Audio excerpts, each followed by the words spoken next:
시청자 여러분 안녕하십니까? 뉴스9 윤정호입니다. 국민의힘 김문수, 무소속 한덕수 후보가 오늘 저녁 단일화를 위한 담판에 나섰지만 합의에 실패했습니다. 두 사람은 저녁 식사를 함께하며 단일화에 대한 입장과 방식 등을 논의했습니다. 그런데 어떤 합의도 보지 못했습니다. 앞서 한 후보는 공식 후보 등록이 시작되는 11일까지 단일화가 이루어지지 않으면 후보 등록을 하지 않겠다면서 단일화 방식을 국민의힘에 일임했는데 당장 내일부터 당 지도부가 취할 조치에 따라 김 후보 측과의 갈등이 증폭될 가능성도 있습니다.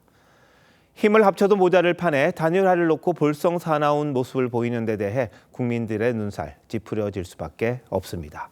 두 후보 간 단일화 움직임과 전망 등을 자세히 짚어볼 텐데요.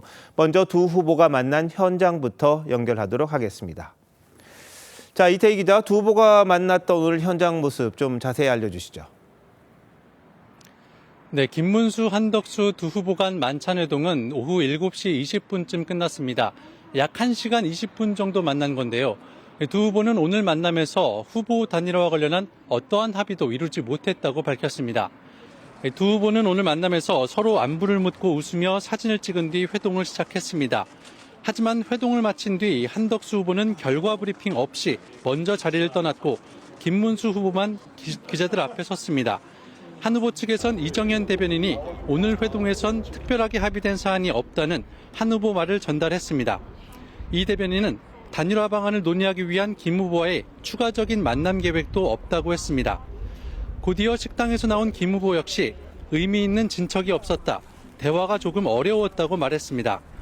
김 후보는 만찬을 하며 나름대로 생각하는 단일화 방안을 말했지만 의미 있는 진척이 없어 안타깝게 생각한다고 했습니다.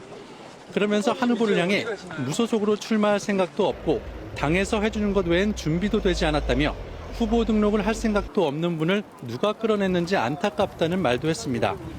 앞서 김 후보 측 김재원 비서실장은 회동 시작 직후 권영세 비대위원장이 황우여 전 선관위원장에게 단일화 회담이 결렬될 것이 확실하다며 내일 후보자 토론, 모레 여론조사를 실시해 후보를 정하는 절차를 진행해달라고 요구했다고 주장했습니다. 이에 대해 신동욱 수석대변인은 시간이 없기 때문에 단일화에 대해 합의하든 결렬되든 그 이후 진행될 부분을 준비해달라는 취지였다며 발언 취지를 왜곡했다고 반박했습니다. 두 후보 만찬 회동이 진행된 서울 종로구에서 TV조선 이태희입니다.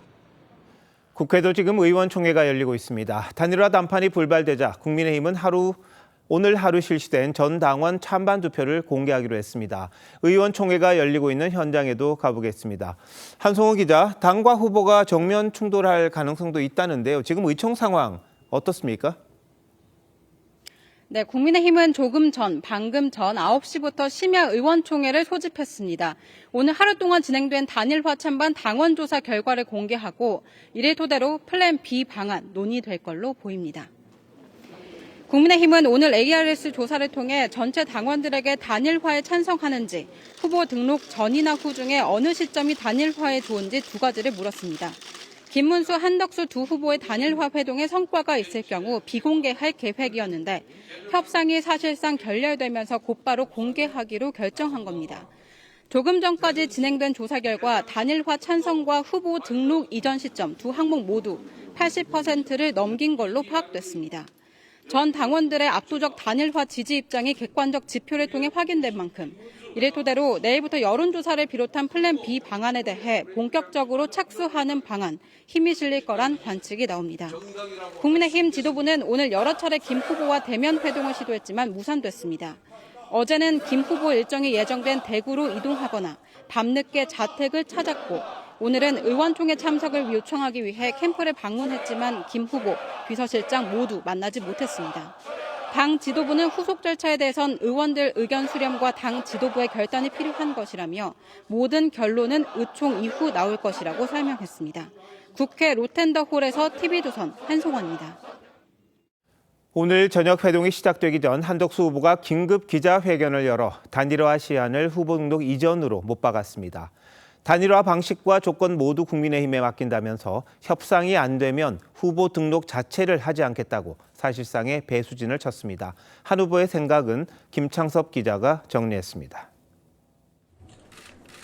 오후 4시 15분 공지된 한덕수 후보의 기자회견은 15분 뒤 곧바로 시작됐습니다. 김문수 후보와의 회동을 1시간 반 남겨둔 시점이었습니다. 한 후보는 미리 준비한 입장문을 통해 어떤 방식의 단일화든 모두 수용하고 결과에 승복하겠다며 국민의힘 결정에 따르겠다고 했습니다. 결정하시고 바로 실행하시면 됩니다.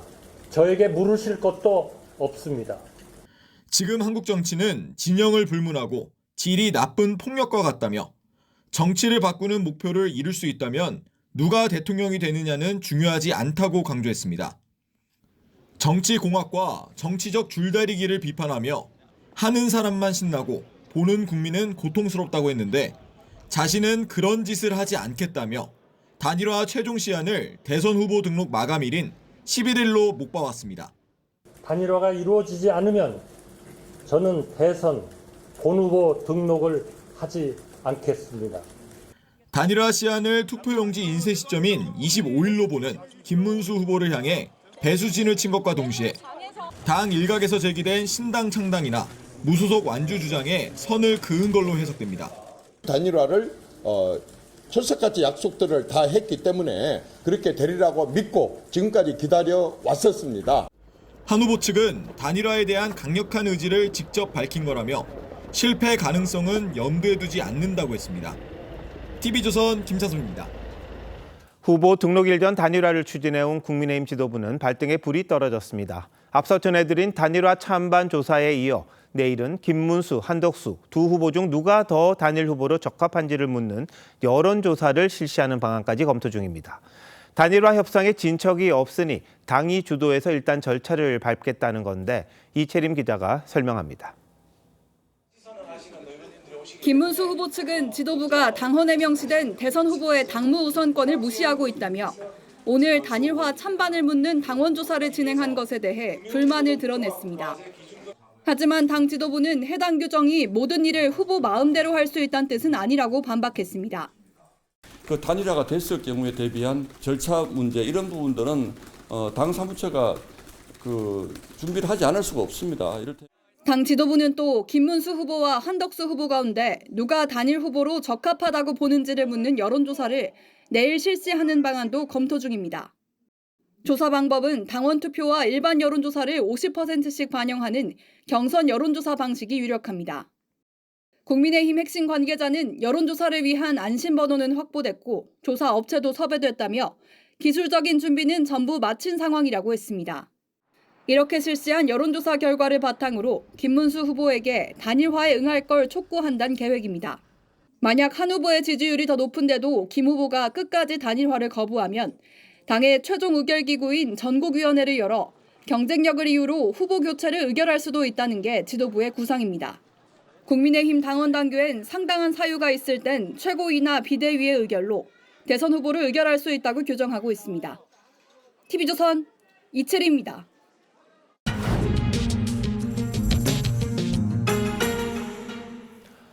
이번 대선 후보 등록 마감까지는 이제 나흘밖에 남지 않았습니다. 김문수, 한덕수 후보의 단일화 협상이 사실상 결렬되면서 국민의힘으로선 최악의 상황을 맞게 됐습니다. 뉴스더에서 정치부 김아림 기자와 관련 내용 더 짚어보도록 하겠습니다. 자, 김 기자, 보수 진영 지지자들 가운데는 오늘 협상이 타결될 거다, 이런 기대를 했던 분들이 많아요. 근데 결렬 예상됐던 겁니까? 네, 김문수 후보가 어제 저녁 한 후보와의 회동을 전격적으로 제안하긴 했지만요. 전격 합의 가능성을 예상한 사람들은 많지 않았습니다. 한시가 급한 상황에서 오후 6시로 약속을 잡은 것부터 사실상 시간 끌기 아니냐는 해석이 나왔었고요.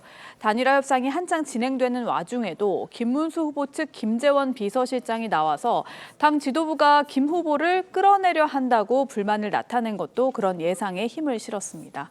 네, 오늘 협상에 앞서 근데 한 후보가 이 11일까지 단일화가 안 되면 후보 등록을 하지 않겠다 이렇게 이야기했잖아요. 이건 어떤 배경이 있었던 겁니까? 일단 한 후보 측은 단일화에 대한 강력한 의지와 결기를 표현한 거라고 설명했습니다. 단일화 방식은 전적으로 당에 일임한다며 신속한 단일화를 압박하겠다는 의도로 보입니다. 방식은 내려놓고 시기만 못 박은 셈인데요. 시간이 지날수록 협상에 유리하다고 보고 있는 김문수 후보 측에 오히려 버티면 된다는 확신을 준 것 아니냐는 시각도 있습니다. 네, 시간만 벌자 이런 식의 뉘앙스를 줬다는 거죠. 김문수 예. 후보 측에요. 근데 김 후보는 협상이 결렬될 다음에 한덕수 후보가 그냥 당이 하자는 대로만 하자 이런 말만 되풀이했다 이렇게 브리핑을 했거든요. 이건 또 어떻게 봐야 할까요? 예, 아무래도 협상 결렬의 책임을 한 후보에게 돌리려는 것으로 풀이됩니다. 하지만 그러면서도 정작 자신이 원하는 단일화 방식이 뭔지에 대해서는 여전히 구체적으로 밝히지 않고 있습니다.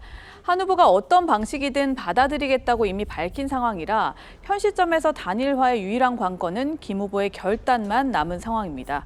김 후보는 협상에 진척이 없어 안타깝다고 밝혔지만 이대로 단일화가 무산될 경우 사실상 그 책임은 김 후보가 질 수밖에 없다는 지적이 나옵니다.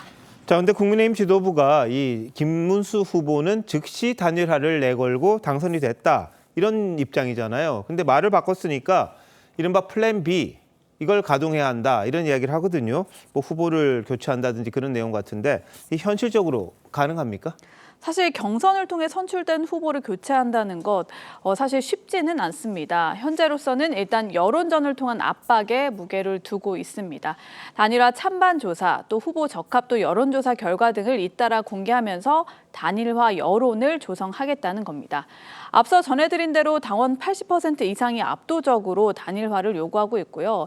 또 오늘 발표된 단일화 선호도에서도 국민의힘 지지층에선 한덕수 후보가 65%로 김 후보 31%를 2배 넘게 앞섰습니다. 반면 민주당 지지층에선 김 후보가 45%, 한 후보 19%로 반대였습니다. 전체적으로 두 사람의 지지율은 오차 범위 내 접전이었습니다. 네. 자, 근데 일각에서는 국민의힘 지도부가 이 정당의 당인 그리고 당 대표의 직인을 찍어주지 않아서 후보 등록을 못할 수도 있다 이런 얘기가 나오거든요. 이건 가능합니까? 네, 지난 2016년 친박계와 비박계 공천 갈등이 격화하자 당시 김무성 대표가 날인을 거부한 적이 있긴 합니다. 이른바 옥새 파동인데요. 그럴 경우 후보를 내지 못하는 최악의 상황을 맞을 수도 있습니다. 결국 후보들의 대승적인 결단이 파국을 막는 유일한 길이라는 게 의견이 없는 상황입니다. 예, 뭐 선거 때마다 뭐 반전에 반전이 있긴 했습니다만 지금은 시간이 너무 짧기 때문에 논란이 되는 것 같은데 그래도 어떻게 될지 한번 지켜봐야겠군요. 김 기자 잘 들었습니다. 김문수 후보는 회동 전 경선 탈락자들을 잇따라 만나면서 방어 전선 구축에 나섰습니다. 나경원, 안철수 의원은 단일화 로드맵 제시를 요구하긴 했지만 사실상 김 후보에게 힘을 실었습니다. 김 후보를 지지하는 원외 당협위원장 8명은 전당대회 개최를 금지해달라는 가처분 신청을 법원에 냈습니다. 박한솔 기자의 보도입니다. 국민의힘은 오는 11일 이전 단일화가 성사될 경우를 대비해 8일 또는 9일 전국위원회를, 10일 또는 11일 전당대회를 소집한다는 공고를 낸 상황입니다. 김문수 후보 측이 후보 교체용 아니냐며 반발하고 있는데 원외 당협위원장 8명이 전당대회 중단을 요구하는 가처분을 신청했습니다. 전당대회를 무리하게 소집하여 김문수 후보의 민주적 정당성을 훼손하고 후보 지위까지 위협하는 행태가 드러났습니다. 첫 신문기일이 내일 오후로 지정되면서 법원의 판단은 이르면 모레쯤 나올 가능성이 높은 걸로 알려졌습니다. 김 후보는 한덕수 후보와의 회동에 앞서 경선 주자였던 나경원, 안철수 의원을 잇따라 만났습니다.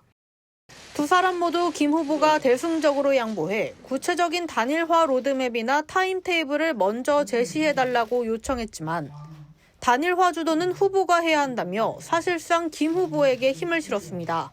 당원 당규에 어긋나는 방법으로 후보자를 교체하거나 이렇게 되면 공당이 공당으로서의 모습이 될 수 없다라. 어제 김 후보와 40분가량 통화한 홍준표 전 대구시장은 만만한 김 후보를 밀고 한덕수 후보의 장애가 되는 자신을 떨어뜨리는 공작이 있었다고 주장했습니다. TV조선 박한솔입니다. 국민의힘에선 단일화 무산만은 막아야 한다는 절박한 목소리가 전방위적으로 터져나오고 있습니다. 당의 어른들인 상임고문단 일부가 당사 앞에서 단일화 촉구 단식 농성에 들어갔습니다. 김문수 후보 지지를 선언했던 김미애 의원도 함께였고 다른 의원들도 동참 의사를 밝히고 있다고 합니다. 잠시 전에는요, 김문수 후보가 한덕수 후보에게 추가 회동을 제안했다는 소식이 막 들어왔습니다. 단일화 불씨를 살리기 위해서라는데 내일 회동을 제안했다고 하는데 한 후보가 어떻게 대응할지는 좀 지켜봐야겠습니다. 홍현주 기자입니다. 보수정당이 배출한 이승만, 박정희, 김영삼 전 대통령 사진 아래 평균 연령 87세의 국민의힘 상임고문들과 김미애 의원이 함께 앉아 있습니다. 앞서 황우여 선대위원장과 긴급 회동한 상임고문단은 김문수, 한덕수 후보의 단일화를 염원하는 절박한 심정을 전달하기 위해 즉석에서 단식 농성을 결단했습니다. 반대한 사람이 있으면 그 자는 국민과 당원에 대한 배신자이다. 단일화는 시대 정신이다. 대부분의 상임고문이 90을 넘은 고령이라 83세 유준상, 74세 김무성 고문만 단일화가 될 때까지 단식을 이어가기로 했습니다. 정당이라는 것은 선거를 위해서 존재하는 겁니다. 이미 다 공약했던 후보 단일화 이 일이 지금 난망한 것 같아서 너무나 절박한 그런 심정으로 단식 장소가 당사인 건 특정 후보를 지지하는 게 아니라는 걸 염두에 둔 것이라고 설명했습니다. 우리가 뭐 누구 대라는데 그런 게 전혀 없어. 누구든지 좋아. 그래, 누구든지 단일화가 돼야 된다는 뜻입니다. 현역 의원 중에선 김문수 후보를 지지했던 김미애 의원이 동조 단식에 나섰고 성일종 의원도 동참할 뜻을 밝혔습니다. 일부 의원은 삭발 의지까지 밝힌 걸로 전해졌습니다. 여기에 경북과 충북, 강원도 의원들도 동시다발적으로 기자회견을 열고 단일화를 촉구했습니다. TV조선 홍현주입니다. 국민의힘이 단일화로 진통을 겪으면서 과거 대선 때 단일화는 어땠는지에도 관심이 모이고 있습니다. 예전 단일화와 지금의 상황, 어떤 점이 닮았고 다른지 김주영 기자와 따져보겠습니다. 김 기자, 과거 대선에서도 후보가 단일화된 경우 많았었죠? 네, 민주화 이후 역대 대선에서 단일화는 4번 성사됐습니다. 1997년엔 DJP 연합을 통해서 김대중 전 대통령이 당선됐고요. 노무현 전 대통령이 정몽준 후보와 단일화하면서 이회창 후보를 꺾었습니다. 지난 대선에선 윤석열 전 대통령이 안철수 당시 국민의당 후보와 단일화한 뒤 당선됐습니다. 단일화가 승리의 보증수표는 아니지만 선거 판세를 뒤흔드는 막판 변수임은 분명합니다. 지금 이재명 대세론에 대항해서 그래도 가장 유일하게 남아있는 것이 이 빅텐트를 통한 단일화 성사, 이것 하나로 지금 생각하고 있기 때문에 추진하고 있는 것이죠. 후보 단일화하면 대표적인 게 2002년이었죠. 노무현, 정몽준 후보 단일화였을 텐데 그때와 지금 국민의힘 단일화 뭐 비슷한 점이 있습니까? 네, 당시 노무현 후보는 경선을 거쳐서 새천년민주당 후보가 됐지만 지방선거 패배 이후 지지율이 떨어졌고요. 월드컵 열기와 함께 등장한 정몽준 후보에게 여론조사에서 밀리기도 했습니다. 당내에선 후보 단일화 추진협의회까지 만들어졌고 결국 국민 여론조사 방식으로 단일화를 해 노 후보로 정리됐습니다. 지금도 김문수 후보가 경선을 통과했지만 당 안팎에서 한덕수 후보와 단일화하라는 요구가 나오는 게 비슷하다고 볼 수 있습니다. 네, 오늘 한덕수 후보가 후보 단일화가 안 되면 후보 등록을 하지 않겠다. 마지노선을 제시를 했습니다. 왜 그래야 하는 겁니까? 네, 일단 투표 용지가 달라집니다. 2002년에는 후보 등록 전에 단일화에 성공하면서 실제 투표 용지엔 노 전 대통령 이름만 써 있었습니다. 정몽준 당시 후보가 선거 전날 밤에 지지 철회를 했지만 노 후보는 대통령에 당선됐습니다. 반면 2022년엔 윤석열, 안철수 후보가 후보 등록을 마친 뒤 단일화했고요. 투표용지에 두 사람 이름 모두가 올라갔습니다. 투표 당일에 인쇄하는 사전투표지엔 사퇴 표시가 들어갔지만 본투표용지엔 사퇴 표시도 반영되지 않아서 안 후보를 찍은 무효표도 상당수 발생했습니다. 그럼 이번 선거에서 단일화 표시가 되는 마지노선은 언제입니까? 네, 중앙선관위에 따르면 이번 선거에서 재외투표는 오는 16일 전에 사퇴해야 투표용지에 사퇴 여부가 표시되고요. 본투표는 24일까지 결정을 해야 투표지에 사퇴했다고 표시될 수 있습니다. 단일화가 늦거나 무산돼서 결과에 영향을 미친 경우도 있죠. 네, 대표적인 게 2012년 대선입니다. 문재인, 안철수 후보가 단일화를 하긴 했지만 단일화 과정에서 갈등이 길어지면서 큰 효과를 보지 못했고요. 지금과 비슷한 탄핵 정국이었던 2017년엔 안철수, 홍준표 후보에게 보수 일각에서 단일화 요구가 있었지만 양쪽 모두 거절하면서 표가 결집하지 못했고 문재인 후보가 승리했습니다. 이번 경우는 하나는 너무 자기적인 측면이라는 측면, 두 번째로는 그 역시 약속을 잘 안 지켜지고 아름다운 단일화가 안 되고 있는 모습에서 단일화 효과가 반감되고 있다. 네, 단일화를 하더라도 언제 하느냐 그리고 그 과정이 어떠냐가 중요할 것 같은데 지금 상황 좀 답답하게 느끼시는 분도 있을 텐데 좀 지켜봐야겠군요. 김 기자 잘 들었습니다.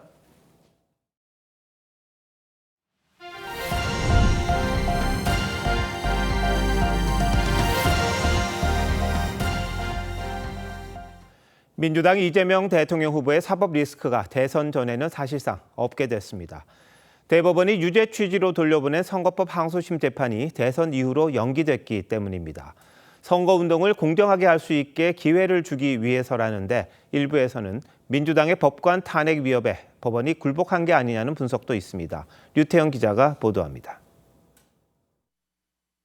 대법원은 지난 1일 이재명 후보 선거법 위반 사건을 유죄 취지로 파기환송했습니다.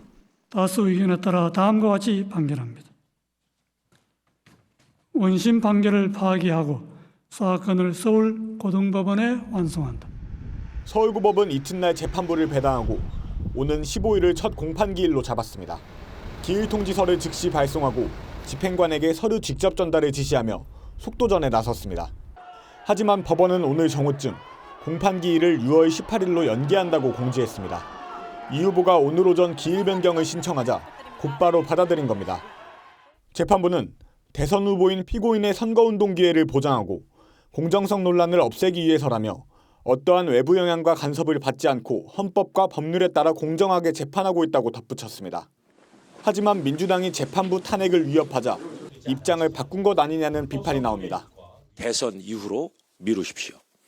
이미 루비콘강을 건넌 극우 내랏 쿠데타 세력과 결별하시기 바랍니다.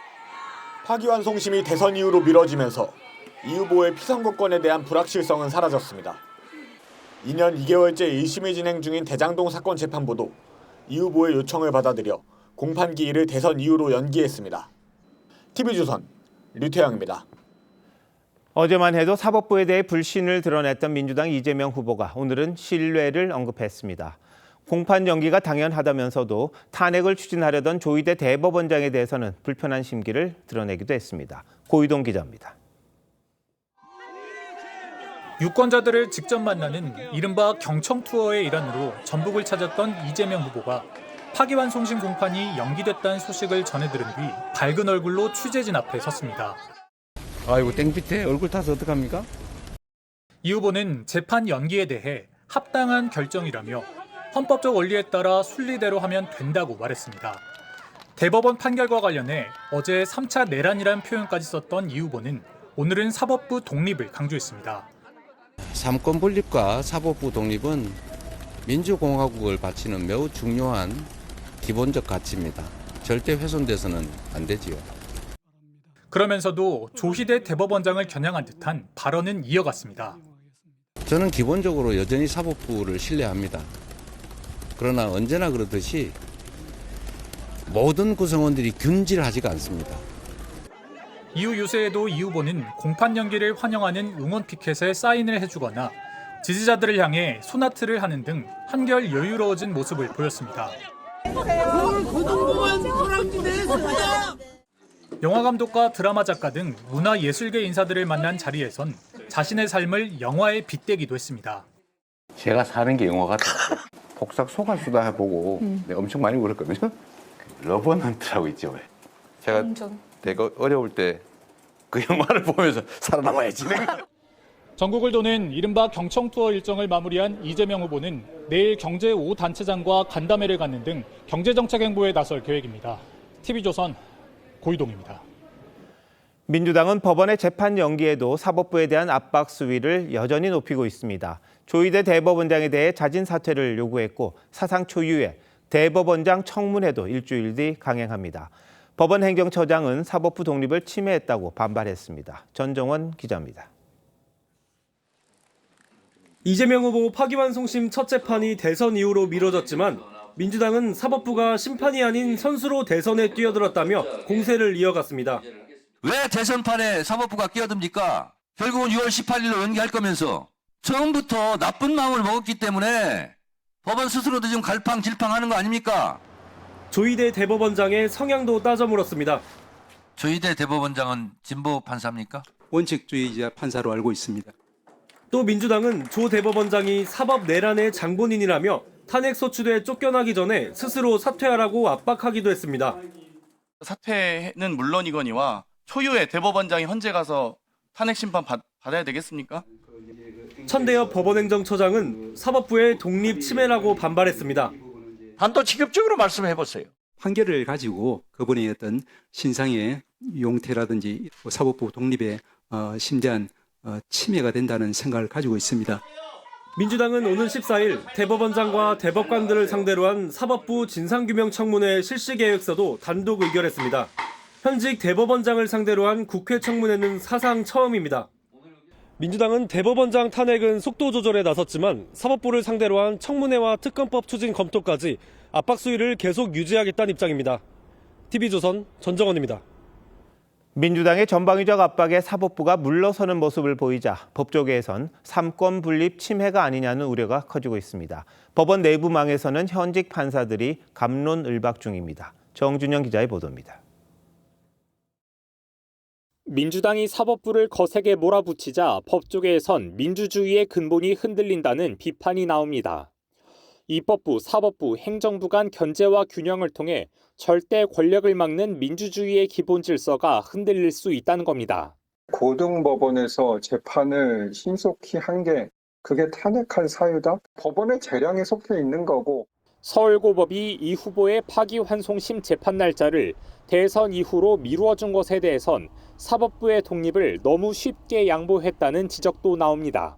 사법부의 독립을 침해한 거죠. 근데 그걸 법원 내 판사가 결국은 이겨내지 못하고 굴복했다고.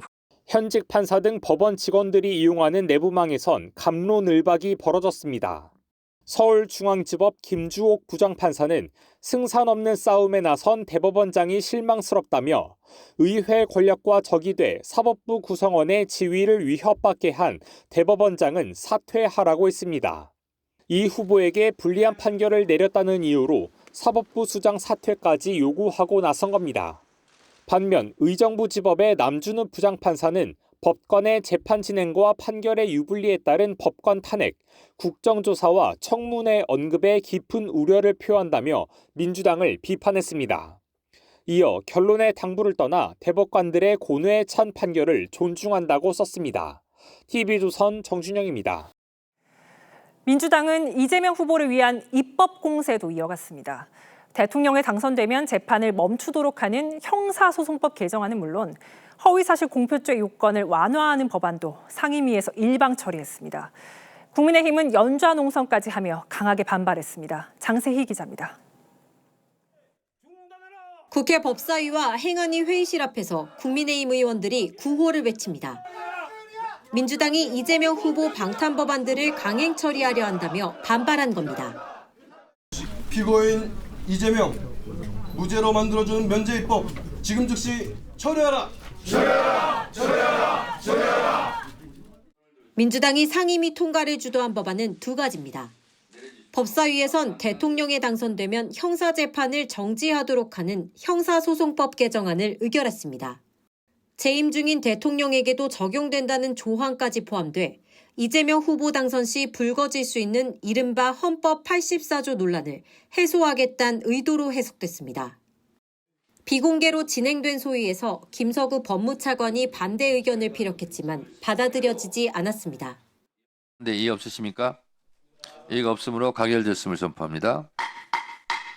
범죄자가 처벌받지 않게 만드는 한 사람을 위해서 여러분들이 입법하고 만들어가고 허위사실 공표 구성 요건에서 행위란 단어를 삭제하는 내용의 공직선거법 개정안도 국민의힘 의원들이 불참한 가운데 행안위를 통과했습니다. 법이 통과하면 허위사실 공표 행위로 재판을 받고 있는 이재명 후보의 재판은 처벌 근거가 사라지는 면소 판결이 내려질 수 있습니다. 사회적 정치적으로 나라 국난 수준으로 피해를 줬단 말입니다. 지금이라도 당장 폐지해야 되는 거 아닙니까? 국민의힘은 이 후보 한 사람을 위한 위인설법이라며 반발하고 있지만 민주당이 집권할 경우 해당 법안들을 막을 방법은 사실상 없습니다. TV조선 장세입니다. 이 같은 민주당의 형사소송법 개정 추진에 대해 법무부는 위헌 소지가 있다며 사실상 반대 의견을 국회에 냈습니다. 대통령직이 범죄 도피처로 전락할 수 있다며 이재명 후보만을 위한 입법이라고 지적했습니다. 송무빈 기자입니다. 법무부는 국회에 제출한 의견서를 통해 대통령의 형사재판을 중지하는 형사소송법 개정안의 문제점을 조목조목 지적했습니다. 자격 없는 피고인의 임기를 부당하게 보장해 대통령직이 범죄 도피처로 전락할 우려가 있다며 사실상 개정에 반대한 겁니다. 대통령 선거 전 이미 유죄 판결로 피선거권을 잃은 사람과의 형평성에도 어긋나 평등 원칙에 위배된다며 위헌 소지가 농후하다고 강조했습니다. 또 특정인을 위한 법률로 해석될 여지가 있다고 했는데 학계에서도 위인설법이라는 지적이 나옵니다. 위헌 소지가 상당히 크다고 봅니다. 누가 봐도 이재명 대표 때문에 만든 법이지 않습니까? 법 앞을 평등에 반하는 거거든요. 형사소송법상 재판 중지는 심신상실이나 질병으로 방어권 보장이 어려운 경우에 적용되는데 대통령을 위해 입법하는 건 논리적 모순이라고 했습니다. 법조계 일각에서는 퇴임 후 사법 리스크를 걱정해야 하는 대통령이 당선될 경우 더 큰 민주주의의 위기가 올 수 있다는 우려도 나옵니다. 법무부는 대통령의 형사소추 면제를 규정한 헌법 84조가 재판까지 포함하는지를 둘러싼 논란에 대해서는 법이 아니라 헌법을 개정해야 할 사안이라고 했습니다. TV조선 송무빈입니다. 최태원 SK그룹 회장이 SK텔레콤 해킹 사고가 발생한 지 19일 만에 대국민 사과를 했습니다. 뼈아프게 반성한다며 피해 해결에 책임을 다하겠다고 했습니다. 하지만 정치권과 고객들이 요구하고 있는 위약금 면제에 대해선 여전히 논의 중이라는 입장을 밝혔습니다. 오현주 기자입니다. 유심 해킹 사태 1일 브리핑에 모습을 드러낸 최태원 SK그룹 회장이 이번 사고에 사과하며 고개를 숙였습니다. 또 고객의 입장에서 세심하게 살피지 못했고 또 이는 저를 비롯한 경영진 모두가 뼈아프게 반성할 부분입니다. 최 회장은 통신 해킹 사고를 국방 안보의 문제로 규정하며 보안 체계 전반을 검토하겠다고 밝혔습니다. 가장 논란이 되는 위약금 면제 여부에는 논의 중이라는 기존 입장을 되풀이했습니다. SK텔레콤의 이사회가 이 상황을 놓고 계속 논의 중에 있습니다. 제가 이사회 멤버가 아니다 보니 드릴 수 있는 말씀이 여기까지인 거 양해해 주시기 바랍니다. SK텔레콤 이용약관 43조에는 회사의 귀책 사유로 인해 해지할 경우 위약금이 면제된다고 명시되어 있습니다. 하지만 SK텔레콤은 해킹 피해 사례가 드러나지 않은 상황에서 귀책 사유에 해당하는지 법적으로 따져봐야 한다는 입장입니다. 위약금을 면제할 경우 수조 원대의 손실이 예상되는 만큼 배임 여부나 가입자 간 형평성도 고민 중인 것으로 알려졌습니다. SKT의 문제라면은 위약금을 면제해준다라는 조항이 있는 걸로 알고 있거든요. SKT 쪽 보안 문제로 저는 확실하게 보여서 면제를 해주는 쪽으로 가야 되지 않나라는. 내일 열리는 SK텔레콤 해킹 사건 청문회에 증인으로 채택된 최 회장은 에이펙 통상장관회의 행사 참여를 이유로 참석하지 않을 예정입니다. TV조선 오현주입니다. 계약서 서명만 남겨두고 있던 체코 원전 수주에 제동이 걸렸다는 소식 어제 전해드렸습니다. 경쟁자였던 프랑스가 막판까지 계속 입찰 과정을 문제 삼았습니다. 프랑스가 주장하는 내용은 뭔지 또 앞으로 최종 계약이 순탄하게 이루어질지 유혜림 기자가 설명해드리겠습니다. 당초 오늘로 예정된 체코 신규 원전 최종 계약을 위해 프라하로 향한 정부 관계자들은 체코 법원의 계약 중지 결정에 당혹감을 감추지 못했습니다. 이제 체코 정부 측에서 그게 큰 문제가 되지 않는다고 생각을 하고 저희 측에 이제 초청을 해서 저희가 이번에 일정을 잡아가지고 이렇게 오게 된 겁니다. 프랑스 전력공사는 지난해 7월 공개 입찰에 떨어지자 체코 반독점 사무소에 이의를 제기했습니다. 그런데 지난달 말 이 이의 제기가 기각되자 곧바로 법원에 행정소송과 가처분 신청을 냈습니다. 프랑스 측은 체코 정부의 입찰 절차가 공정하지 않았고 한수원이 소재 가격 변동에 따라 변할 수 있는 원자로 가격을 고정해 실제 이행하기 어려우며 한국 정부가 보조금을 지급해 경쟁을 왜곡할 수 있다고 주장하고 있습니다. 기득 세력들은 자기 시장이라고 생각하고 이제 법적으로 해서 뭐 좀 이렇게 지연시키거나 또는 여러 가지 전략을 쓰는 것 같은데 체코전력공사는 다음 주 행정법원에 프랑스가 제기한 가처분 소송에 대해 기각 신청을 제기할 예정이라며 기각이 받아들여지면 예정대로 계약을 진행할 것이라고 밝혔습니다. 하지만 기각 신청이 받아들여지지 않을 경우 법원의 최종 결정까지 수개월에서 1년 이상 걸릴 거란 전망도 나옵니다. TV조선 유혜림입니다. 서울의 한 콜라텍에서 망치로 문을 부수며 난동을 부린 일당이 붙잡혔습니다. 이들은 업소 점유권을 두고 업주 측과 오랜 기간 다퉈온 걸로 전해졌습니다. 당시 현장 상황을 황재영 기자가 단독 취재했습니다. 건장한 남성들이 상가 계단을 내려옵니다. 뒷짐을 지고 있던 남성이 둔기로 유리문을 사정없이 때려 부숩니다. 이들이 산산조각난 문을 뜯어내고 들어가자 영업을 준비 중이던 직원들이 화들짝 놀라 뒷걸음질 칩니다. 잠시 뒤 침입한 남성들과 안에 있던 직원들 사이 몸싸움이 벌어지고 경찰관들이 출동한 뒤 상황이 정리됩니다. 그제 오후 1시 30분쯤 50대 남성 A씨 등 7명이 서울 동대문구의 한 콜라텍 문을 부수고 들어가 난동을 벌였습니다. 큰 소리가 나서 흙의 소리가 나서 나가보니까 유리 끼고 이렇게 들어왔거든요. 이들은 하루 전에도 위층에서 바닥을 뚫고 천장을 통해 이 콜라텍에 침입한 걸로 파악됐습니다.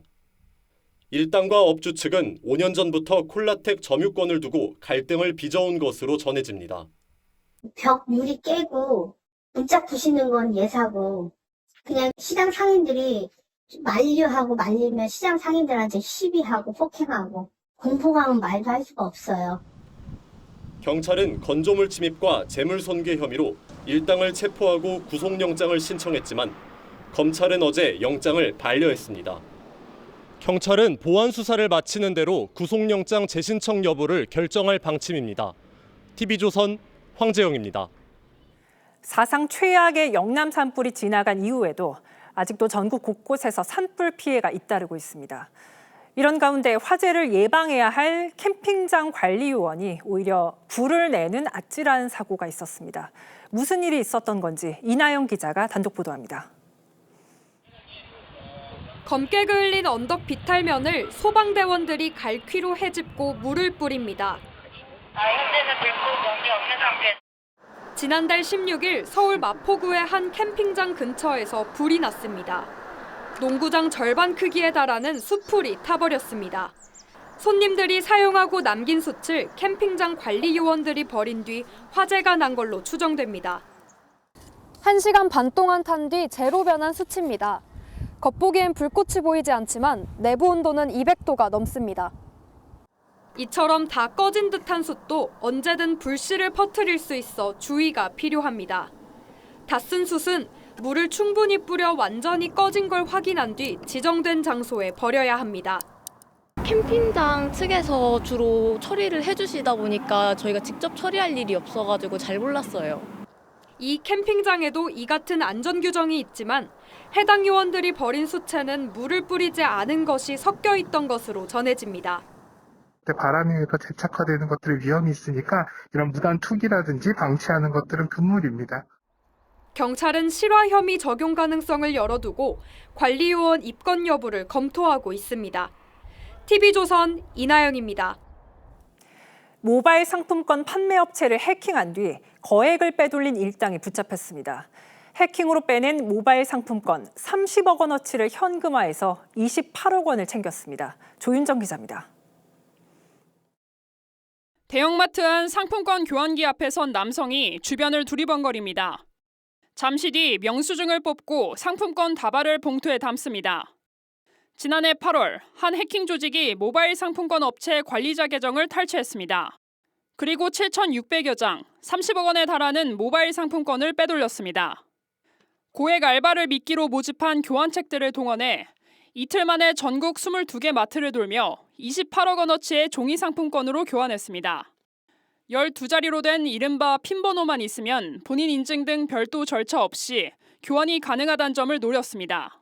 총책이 텔레그램으로 핀 번호를 보내주면 교환책들은 한 곳에서 수십 수백 장씩 모바일 상품권을 종이 상품권으로 바꿨습니다. 시간이 너무 지체됐으니 다른 지점으로 옮겨라 하면 또 다시 옮기는 그런 수법을 이용해서 그 의심을 좀 피해갔거든요. 상품권 업자 등을 통해 현금화한 돈은 대부분 해외로 빼돌렸습니다. 피해 업체의 신고로 수사에 나선 경찰은 9달 동안 CCTV 등을 분석해 교환책과 수거책 등 19명을 붙잡았습니다. 범죄의 우두머리는 중국인 2명으로 전에도 국내에서 전화금융 사기를 벌인 걸로 파악됐습니다. 경찰은 중국인 총책 2명에 대해 인터폴에 적색 수배를 요청했습니다. TV조선 조윤정입니다. 인도와 파키스탄이 미사일 공격을 주고받으면서 큰 인명피해가 났습니다. 오랜 영유권 분쟁지에서 일어난 테러 사건이 발단이었는데 국제사회는 사실상 핵 보유국인 두 나라 간 갈등이 전면전으로 번질까 촉각을 곤두세우고 있습니다. 김자민 기자의 보도입니다. 굉음을 내며 미사일이 떨어집니다. 건물은 완전히 무너져 초토화됐습니다. 현지 시간 7일 새벽 인도군이 파키스탄령 카슈미르 등 9곳을 공격하는 신두루 작전을 개시했습니다. They focused on dismantling the terrorist infrastructure and disabling terrorists likely to be sent across to India. 파키스탄군은 즉각 미사일 보복에 나서 인도 전투기 5대를 격추했다고 밝혔습니다. पाकिस्तानी फ़ौज पाकिस्तान के अवाम की भरपूर हमायत से इस वक्त दुश्मन की इस जारियत का मुकम्मल और भरपूर जवाब दे रही है. 이번 군사 충돌로 파키스탄에서 어린이를 포함해 민간인 수십 명이 숨졌습니다. 인도에서도 사망자가 속출하는 등 양국 사상자는 130여 명에 달합니다. 지난달 인도령 카슈미르에서 총기 테러로 26명의 사상자가 발생하자 두 나라는 소규모 교전까지 치르며 긴장을 고조시켜왔습니다. 인도는 파키스탄을 배후로 지목하며 강물 흐름까지 차단했고 파키스탄도 인도 항공기의 영공 진입 등을 막았습니다. 미국과 중국을 비롯한 국제사회는 사실상 핵 보유국인 두 나라의 무력 충돌에 자제를 촉구했습니다. Make no mistake, a military solution is no solution.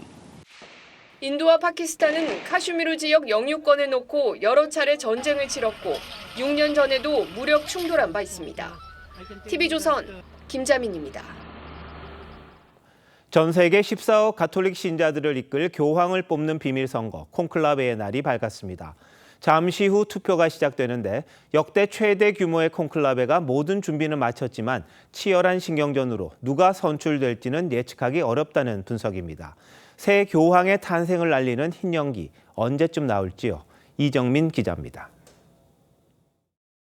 날이 밝자 바티칸 광장에 인파가 몰려들고 성 베드로 대성당에선 특별 미사가 열립니다.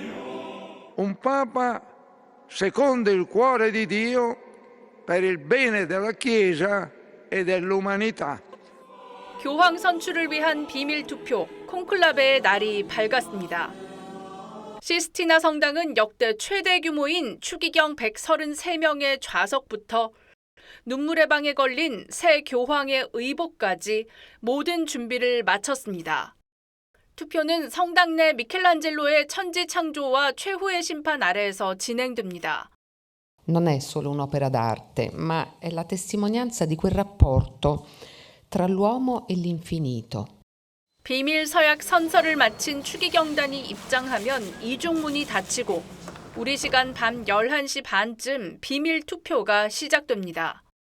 성당 굴뚝에서 흰 연기가 나오면 교황 선출, 검은 연기가 나오면 불발인데 3분의 2 이상 득표자가 나올 때까지 투표는 계속됩니다. 첫 투표 결과는 우리 시간으로 내일 새벽 나오고 둘째 날부턴 오전과 오후 각각 2번씩 하루 4번 투표가 진행됩니다. Speriamo che si fa il più presto possibile, così abbiamo il nuovo Papa. 이탈리아 파롤린 추기경이 유력 후보로 꼽히는 가운데 프랑스도 647년 만에 교황 탄생을 노리고 있습니다. 여기에 보수 교황 선출을 위한 미국의 로비전과 비백인 교황에 대한 기대감까지 높아지며 어느 때보다 예측 불허란 분석이 나옵니다. TV조선 이정민입니다. 외출하기 좋은 봄 날씨지만 불청객 꽃가루도 함께 날리고 있습니다. 최근 전국 대부분 지역의 꽃가루 농도가 높음 이상 수준을 보이면서 알레르기 환자도 늘고 있습니다. 그런데 앞으로 꽃가루 날림 현상은 더 심해질 수 있다고 합니다. 그 이유를 이상배 기자가 전해드립니다. 안과병원 진료 대기실이 사람들로 북적입니다. 최근 꽃가루가 흩날리면서 이 병원 환자 10명 중 3명이 눈이 충혈되거나 가려운 증상을 호소합니다. 건조증 심하고 또 가려움증 심합니다. 알러지 때문에. 그래서 매년 봄철마다 오고 있습니다. 바람을 타고 날리는 꽃가루가 눈이나 코로 들어가면 최악의 경우 호흡 곤란까지 일으킵니다. 꽃가루를 안 좋은 세균 같은 거나 안 좋은 물질로 인식을 하고 우리 감이나 필요 없는 면역 반응이 생기게 되는 거죠. 그런 반응이 생기면서 이런 가려움증과 통증까지 유발하게 되는 겁니다. 꽃가루는 보통 4월 중순부터 5월 초까지 거리를 뒤덮습니다. 오늘도 전국 대부분 지역에서 꽃가루 농도 위험 지수는 높음 이상을 기록했습니다. 봄에도 여름 못지않은 이상 고온 날씨가 늘면서 꽃가루는 더 기승을 부릴 거란 전망이 나옵니다. 고온이 계속 지속되면 꽃이 빨리 피게 되고 빨리 피물 해서 꽃가루가 빨리 터져서 꽃가루 양이 많아지는 거예요. 기상청 꽃가루 예보를 참고해 심한 날엔 야외 활동을 줄이고 외출 시엔 마스크와 선글라스를 반드시 착용하라고 전문가들은 당부합니다. TV조선 이상배입니다.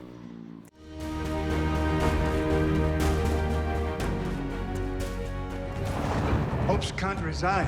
If you do this, you will damage the papacy forever. The most important qualification for any leader is not wanting to be leader.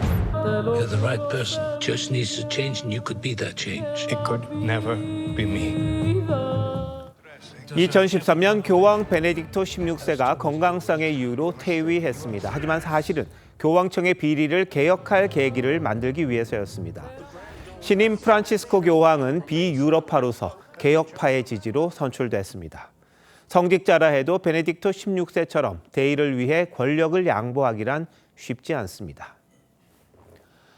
대통령 후보 등록 마감이 나흘 앞으로 다가왔는데 국민의힘 단일화가 논란입니다. 한덕수 무소속 후보는 일관되게 빠른 단일화를 촉구합니다. 바로 국민들에 대한 큰 배신이고 배반이 될 거라고 생각하기 때문입니다. 단일화가 안 되면 후보 등록도 하지 않겠다고 배수진을 쳤습니다. 국민의힘 지도부도 자당 후보인 김문수 후보를 강하게 압박합니다. 한덕수 후보와의 단일화를 약속했던 점을 상기시켰습니다. 김문수 후보님께서 스스로 하신 약속을 다시 한번 기억해 주셨으면 합니다. 김문수 후보는 단일화에 대해 한결같다지만 조금씩 달라지고 있는 게 아니냐는 평가가 나옵니다. 이럴 거면은 경선은 왜 세 차례나 했었는지 모르겠습니다. 김 후보 주변을 제외한 다른 주변에서는 대부분이 빠른 단일화를 촉구하고 있습니다. 김 후보가 단일화 여론조사를 꺼릴 이유도 없습니다. 최근 여론조사를 보면 단일화 선호도나 3자 대결 시 접전인 경우가 많았습니다. 김문수 후보는 왜 대선에 나선 겁니까? 선거에서 이기려는 겁니까? 아니면 국민의힘 대통령 후보 자리만 차지하려는 겁니까? 선거에서 이기는 게 목적일 겁니다. 그럼 결국 단일화를 통해 승리하려면 자신을 버리고 국민에게 감동을 줄 때 성취됩니다. 노무현 대통령이 정몽준 후보와 단일화할 때 질 수도 있었지만 모든 걸 던졌던 점 잊지 말아야 합니다.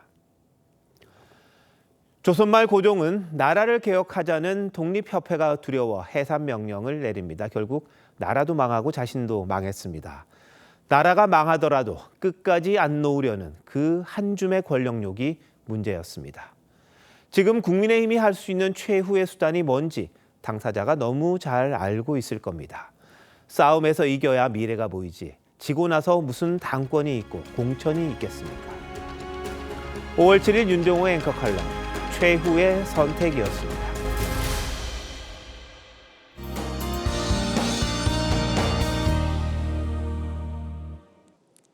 오늘은 맑은 하늘 아래 다소 덥게 느껴지기도 했습니다. 내일은 오늘보다 기온이 더 오를 텐데요. 서울의 낮 최고 기온이 25도까지 오르면서 오늘보다 4도가량 더 높겠습니다. 낮 동안은 햇살이 강해지면서 가벼운 옷차림과 자외선 차단제 꼼꼼하게 발라주셔야겠습니다. 내일은 전국 하늘 쾌청하겠습니다. 다만 밤부터는 차차 흐려지겠습니다. 내일 아침 기온 서울 10도, 부산 13도로 출발하면서 오늘과 비슷하거나 조금 더 높겠습니다. 내일 낮 최고 기온은 서울이 25도, 남부지방을 중심으로는 20도를 웃돌겠습니다.